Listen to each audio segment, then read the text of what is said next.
解这一次国务部长有第一次的出国访问Yang Mulia Wakil Presiden Republik Indonesia Bapak terima kasih bersama hari ini. Dan ini merupakan kunjungan saya pertama. 外地专程他回来会见，我非常感动，我非常感谢。 Saya sangat berterima kasih karena saya mendengar kabar bahwa Yang Mulia khusus datang dari luar kota untuk bertemu dengan saya hari ini. Assalamualaikum warahmatullahi wabarakatuh. Teman-teman, sore hari ini beberapa menit yang lalu Wakil Presiden baru saja menerima tamu dari Cina, rombongan dari Menteri Pertahanan didampingi oleh Duta Besar Cina yang ada di Indonesia dan beberapa kepala daerah dan pimpinan partai dari beberapa daerah, termasuk ada pimpinan Dewan Partai yang kemarin Wakil Presiden datang ke tempat itu, yaitu di Fujian.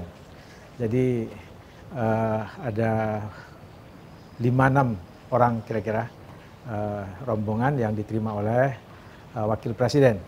Nah, yang menarik dari pembicaraan itu adalah pertama memang tahun 2003 ini disebut sebagai tahun yang ibaratnya itu intensifikasi pertemuan antara dua kepala negara itu sangat sering. Bapak Jokowi 2 kali, kemudian juga Wakil Presiden juga ketemu dengan Li Xiang juga 1 kali, dan sekarang juga Menteri Pertahanan datang ke sini.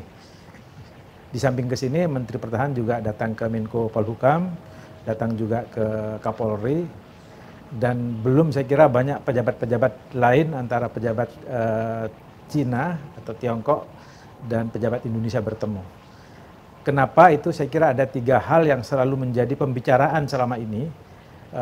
Hubungan bilateral yang sedemikian meningkat ya antara Cina dengan Indonesia.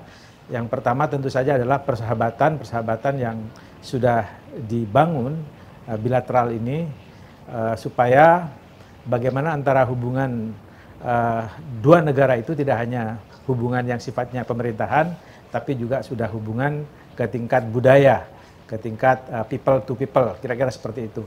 Dan yang lebih jadi fokus pada pertemuan hari ini itu adalah pertemuan di bidang hukum sebagai tindak lanjut pembicaraan antara Presiden Cina dan Presiden Jokowi kira-kira setengah bulan yang lalu yang sudah bertemu itu. Nah, dalam konteks inilah maka Menteri Pertahanan kenapa harus datang ke Wakil Presiden, harus datang ke Menko Polhukam, harus datang ke Kapolri, dan harus datang ke Kepala BNPT, itu adalah dalam rangka implementasi tindak lanjut bagaimana agar kerjasama bidang hukum itu bisa berlanjut. Salah satunya sudah yang akan dikonsepsikan itu adalah sudah ada sebelumnya mekanisme pembicaraan tahunan antara pemerintah Indonesia dengan pemerintah Cina dalam konteks yang saat ini membicarakan masalah-masalah yang berhubungan dengan anti narkoba, dan itu sudah akan disepakati lebih jauh secara lebih teknis seperti apa itu akan dibicarakan. Yang lain yang juga sudah dibicarakan secara rutin antara hubungan pemerintah Cina dengan pemerintah Indonesia itu adalah bidang perdagangan. Bidang perdagangan sebagaimana kita ketahui intensitasnya juga semakin tinggi. Disebut juga tadi beberapa contoh mengenai investasi-investasi yang ada di Indonesia yang dari pemerintahan Cina, dan begitu juga sebaliknya ada beberapa ekspor yang dilakukan oleh pemerintah Indonesia kepada pemerintah Cina, dan itu akan terus ditingkatkan, diusahakan seperti itu. Lalu hal yang lain juga adalah dibicarakan mengenai masalah keamanan Indo-Pasifik.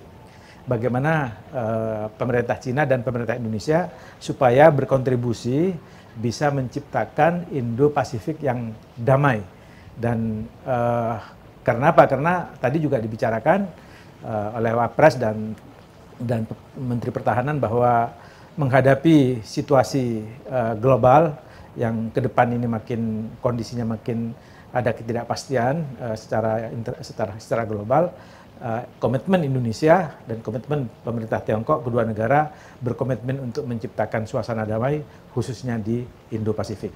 Itu saya kira yang menjadi pembicaraan garis besar pertemuan yang kira-kira berlangsung mungkin ada 30-40 menit. Disinggung nggak sikap politik Cina yang mendukung perjuangan Palestina? Enggak, tidak ada pembicaraan mengenai Palestina. Tidak ada pembicaraan mengenai Palestina. Karena memang ini lebih fokus ke masalah hubungan bilateral, terutama yang berhubungan dengan masalah kerjasama penegakan hukum.